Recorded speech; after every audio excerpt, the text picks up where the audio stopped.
ये अरबी ज़ुबान के मुरक्कब अल्फाज हैं। आइए आज इनका दुरुस्त तलफ़्फ़ुज़ करना सीखते हैं।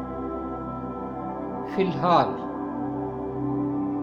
इसका मतलब है अभी, इसी वक्त। फ़िल हकीकत इसका मतलब है दरअसल, वाकई, बेशक।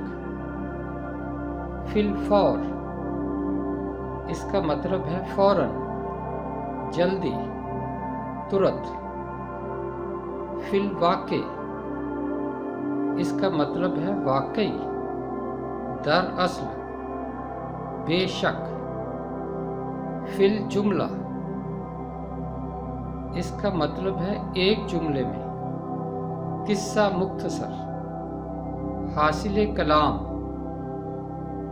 फ़िल वक्त इसका मतलब है इसी वक्त, फौरन। फ़िन नार इसका मतलब है नार यानी आग में, दोज़ख में।